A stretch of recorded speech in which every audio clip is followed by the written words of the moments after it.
Ayan lang po mga kababayan yung maiksi na statement po ni Martin Romualdez. Yung dating speaker po si Martin, tulad ng ating Pangulong Bongbong Marcos, maiksi lang magsalita. Hindi siya yung daldal ng daldal. More talk, more mistakes kasi po. Less talk, less mistakes. No talk, no mistake. Di ba? Maingat po sa mga pagpapalabas ng statements. Yung ating Pangulo nga sabi na, "I'll not dignify with the claim of Saldico." Kung ang pag-usapan niya natin yung tungkol sa storm, sa pagbisita po siya sa Negros Occidental, sa mga nasalanta ng Bagyong Tino at Uwan, pag-usapan na niya natin. Yan ang ating Pangulo. Relax na relax. Busy siya. Kaya mali yung mga sinasabi ng mga DDS influencers na paranoid na daw. Pati si Sara paranoid na daw yung ating Pangulo. Paano naging paranoid? Na relax po ang ating Pangulo. At focus siya sa trabaho. Hindi siya intimidated po ng mga actions nitong mga gustong mag-power grab. Inassure na siya mga kababayan ng Armed Forces, ng PNP. At sigurado ng Amerika. At yung CBCP, the whole Roman Catholic Church, hindi sila sumusuporta sa mga panawagan na Marcos resign kasi ayaw nila sa mga Duterte.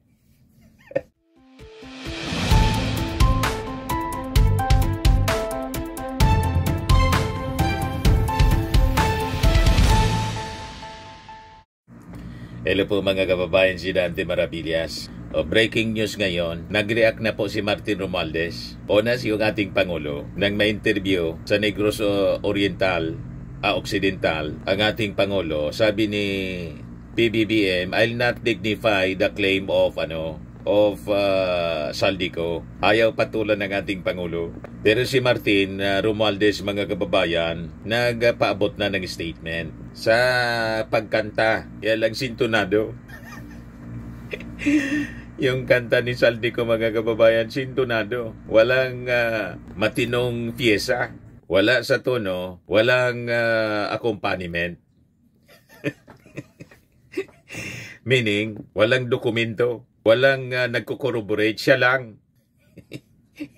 Parang yung kwento, affidavit ni Gutesa, nasabi niya, totoo yung affidavit ni Gutesa. Kaya lang si Gutesa po, hindi na nagpakita. Wala ding mag-corroborate sa kanyang statement, kundi umaasa lang siya sa kanyang sariling kwento na nabuko yung kanyang affidavit, peke yung notaryo.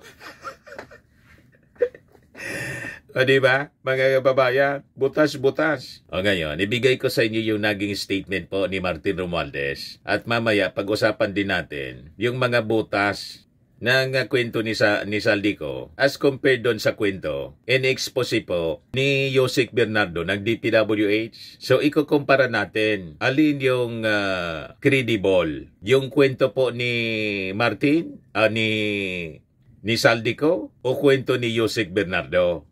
Okay pa? Meantime, ito yung statement ni Martin Romualdez published by Philippine Daily Inquirer. Yan Former Speaker Martin Romualdez finally addresses resigned Ako Bicol Representative Eli Saldico's allegations. Sabi ni Martin Romualdez, "My conscience anya remains clear.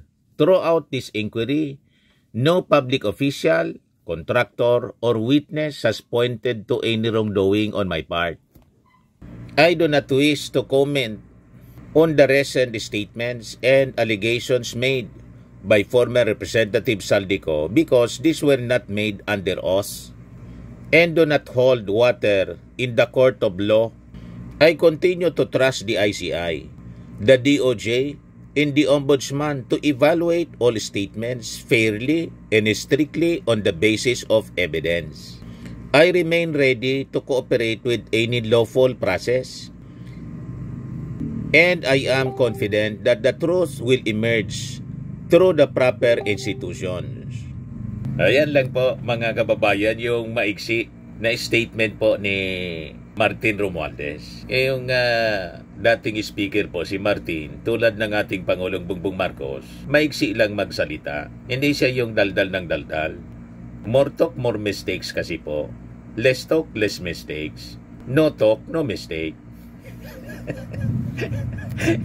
Di ba? Maingat po sa mga pagpapalabas ng statements. Yung ating Pangulo nga sabi na, "I'll not dignify with the claim of Saldico." Kung ang pag-usapan niya natin yung tungkol sa storm, sa pagbisita po siya sa Negros Occidental, sa mga nasalanta ng Bagyong Tino at Uwan, pag-usapan na niya natin. Yan ang ating Pangulo. Relax na relax. Busy siya. Kaya mali yung mga sinasabi ng mga DDS influencers na paranoid na daw. Pati si Sara paranoid na daw yung ating Pangulo. Paano naging paranoid? Na relax po ang ating Pangulo. At focus siya sa trabaho. Hindi siya intimidated po ng mga actions nitong mga gustong mag-power grab. Inassure na siya mga kababayan ng Armed Forces, ng PNP. At sigurado ng Amerika. At yung CBCP, the whole Roman Catholic Church, hindi sila sumusuporta sa mga panawagan na Marcos resign. Kasi ayaw nila sa mga Duterte. Ayan o. Look, President Ferdinand Marcos Jr. today, November 15, leads a situational briefing with cabinet officials, national agencies, and local leaders in Central Negros Occidental to assess Typhoon Tino's damage and review ongoing rehabilitation efforts. Hindi po nagpapatinag ang ating Pangulo sa mga destabilization po. Assured siya ng Armed Forces. Walang suporta po sa civil societies ang mga panawagan. Kasi unang-una, yung ating Pangulo mismo nagpapaimbestiga sa korupsyon. At yung destabilization, yung mga plot na i-unseat siya mga kababayan, ang objective, iupo si Sara para po matigil na yung investigasyon kasi ang daming sangkot pong senador na mga kaalyado nila at mga congressmen kaalyado nila. Ayan ba? Saka, mga kababayan, yan yung mga pinangalanan ni Yusek Roberto Bernardo. Yan ang mga balita. Mark Villar, Bonoan Cabral operated kickback system and DPWH. Nasa tamang tono po yung pagkanta ni Yusek Bernardo at credible yung kanyang statement. Yung statement niya po, sinumpa ang salaysay. Naka-take out siya. As compared to Saldico po, kwento lang niya yun. Di ba? Walang weight, sabi ni Ping Lacson. Walang probative value, sabi po ni Ping Lacson. Pati nga po yung video niya, medyo kaduda-duda kasi tingnan ninyo ang pagkakaiba. Pati yung ngipin niya, iba. Yung kilay niya, parang nagpakapal ng kilay tulad ni Chis Escudero.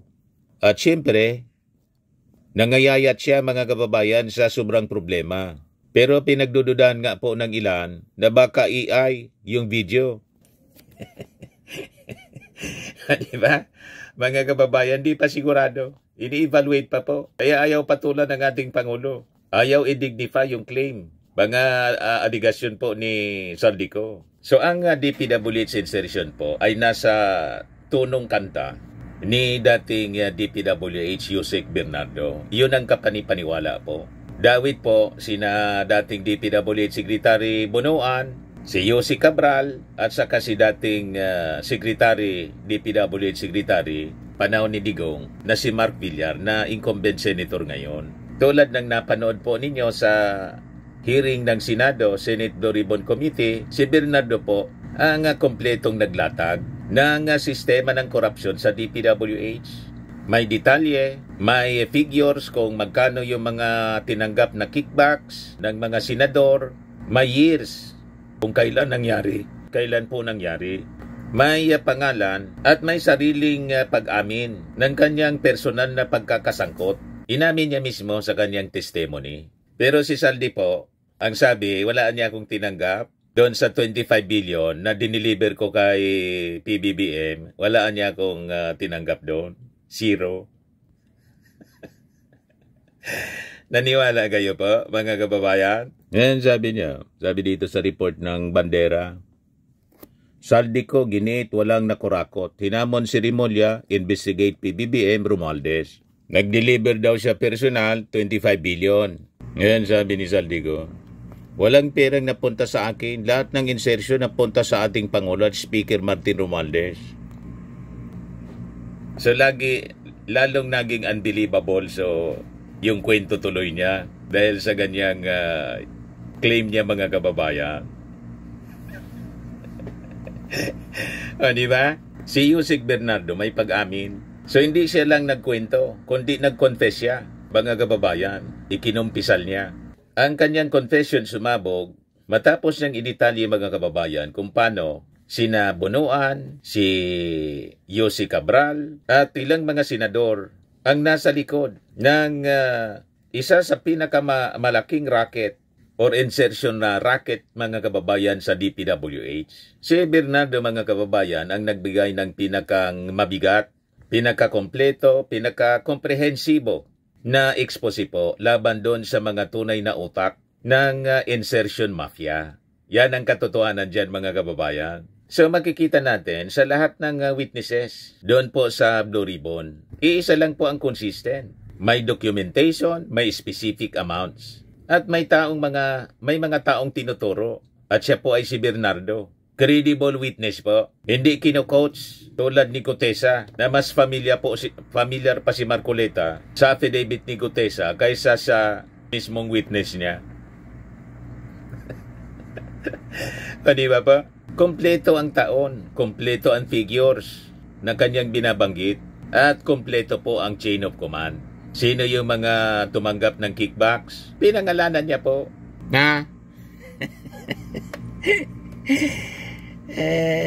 Yan po, mga kababayan. Report siya ng DCRH para alam ninyo kung sino yung nag-publish nito. Yan ex-DPWH Yusek Bernardo names. Ito, credible po. Pinanindigan niya. May dokumento. Hindi yung may prepared script lang po na binabasa. Hindi man po sinumpaan. Binabasa sa kung saan galing, mga kababayan. Di ba? Kaya sabi ni Ping Lacson, persiya niya, walang probity value. Si Ping Lacson mismo, chairman ng Committee on Blue Ribbon Committee, ang nagsabi sa interview kahapon.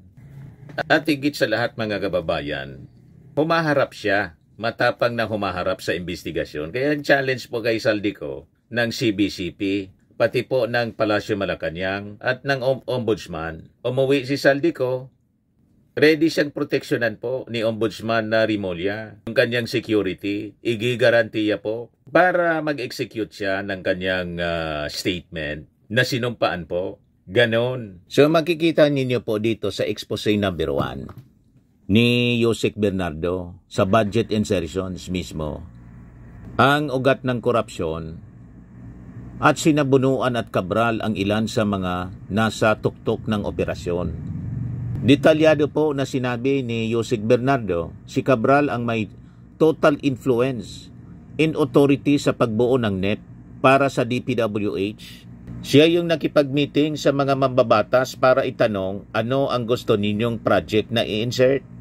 Siya yung nag-adjust, nagbawas, nagdagdag sa NEP. At lahat ito, may blessing daw, sabi ni Yusek Bernardo kay Secretary Bunuan. Hindi po siya akaka.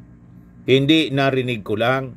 Direct testimony, madaling sabi. Hindi aka-aka. Hindi niya sinabi, sa narinig ko niya. Tulad ng kwento ni Diskaya, narinig ko niya. Ginamit yung pangalan ni pero nag-deny din si Diskaya na may direct knowledge siya kay Martin Romualdez. Di ba po? Ayan expose number 2. Direktang testimony po. Si Bunuan mismo ang nag-utos kay Bernardo na mag-submit ng insertion list.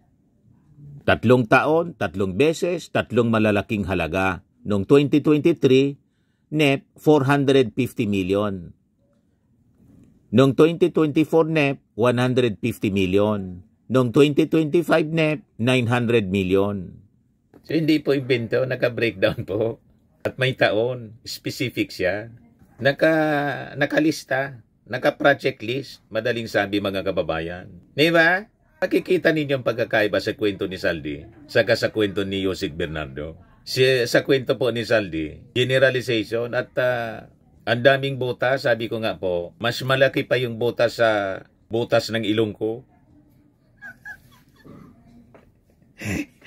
Kaya nabasag ka agad po. Kaya kung nanonood sa atin si Kabayang Saldico, mas mabuting pakinggan po ninyo yung advice ng CBCP at saka ng Ombudsman, saka ng Palasyo. At sabi ko nga, si PBBM, open sa negosasyon. Basta't makipag-usapan niya sa akin yung mga kontraktor, ayusin uli yung mga projects, yung mga ghost project, di gawin. Yung mga substandard, gawin uli. I-repair para maging maayos yung project. Okay na niya tayo. Huwag magpapadala sa gatong Kabayang Saldi. Baka matunaw yung mga pinaghirapan po ninyo pag ganyan. Kung ako sa inyo, huwag kayong susugal dito sa gatong na destabilization. Ginagamit po kayo para i-destabilize. At pag makaupo si Sara na dati nang inaway po ninyo at inaway kayo, baka napromisahan kayong hindi na itutuloy yung investigasyon. Mabuti kung mangyari, baka ma-double cross kayo. Magkaunsihan. O, di ba? Buti na yung mag-usap kayo ng mabuti. Kung you fear for your life, then you seek protection from the DOJ, from the Ombudsman. Di ba? Ganun ang pwede po ninyong gawin para maayos yung problema na kinasadlakan po ninyo. Yun ang solusyon yan. Imbes na sumugal kayo dito sa destabilization efforts na wala man pong support sa civil society, walang support sa armed forces, walang support sa Amerika. Kaya malamang sa malamang, after the rally, 3 days rally, si PBBM pa rin yung presidente hanggang 2028. Di ba? O, ngayon, dito tayo sa expose ni Bernardo number 3, may kickback rates per year at pareho sila ni Bonoan, may hati. Ayon kay Bernardo, noong 2023, 10% daw yung hati niya. Yung share niya, 2024, 15%, 2025, 20%. Ay yung kickback ito, mga kababayan pala, na binibigay. So, bawat taon, pareho silang may cut sa commitments. May mekanismo, may flow, may hawak siyang 5 billion per year para kay Bonoan. So, hindi mo ito maimbento mga kababayan kung hindi ka kompleto ng dokumento at hindi ka parte ng hatian. Kung hindi ka parte ng operation, parte siya ng operation mismo. Insider siya eh. So, expose number 4, mga kababayan ni Jose Bernardo, may physical delivery ng cash kay Cabral. Hindi hypothetical, hindi sinabi lang sa akin. I-deliver niya mismo yung cash sa Quezon City residence ni Cabral. Sino ang gagawa ng detalye kung hindi siya mismo ang involved? Pero hindi kagaya ni Gutesa, si Bernardo ay nagpakita ng original. Nagpapakita at original ang notaryo ng kanyang affidavit at higit sa lahat, hindi tinuturuan ng kahit sinong senador. Hindi kino-coach po tulad ng ginawa ni Marcoleta kay Gutesa. At si Bernardo po, willing na mag-appear. Si Gutesa po, biglang nag-disappear. Naglao bigla at gumawa ng kwento si Marcoleta. Saka si Amy Marcos na pabaliktad na niya. Magririkan na niya. Mas alam nila. You see? So alata mga kababayan na script. Kasi mabubuking po. Tapos biglang lumitaw si Saldico. Nagbasa din ng sarili niyang script. Punong-puno pa ng butas. At sinabi, mga kababayan, na yung ating Pangulo nag-insert ng 100 billion. Paano mag-insert yung ating Pangulo ng 100 billion at kakausapin siya sa insertions? Hindi kailangan kausapin siya. Kasi yung budget, president sa budget siya. Pwede niyang gawin yon at sabihan lang si Amina Pangandaman na dagdagan ng 100 billion. Di ba? At illogical, mga kababayan, na magpapa-insert yung ating Pangulo ng 100 billion pagkatapos ibibeto niya 194 billion. Tapos magpapa-imbestiga siya. Imbestigan niya yung sarili niya. Wala sa logic po, mga kababayan. You see? Dito tayo sa expose number 5 ni Bernardo. So, hindi lang po pera ni Bunuan at Cabral, pati nung panahon ni Mark Villar, gumana ang parehong scheme.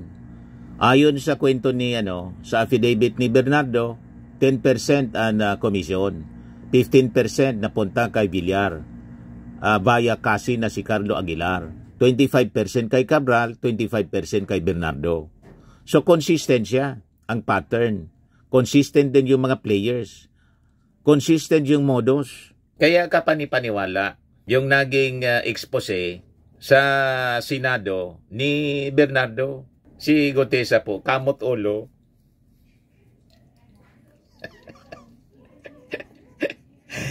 Nagkamot na lang po ng ulo. Ito ang pinapaniwalaan ng mga DDS at ni Marcoleta. Kamot ulo.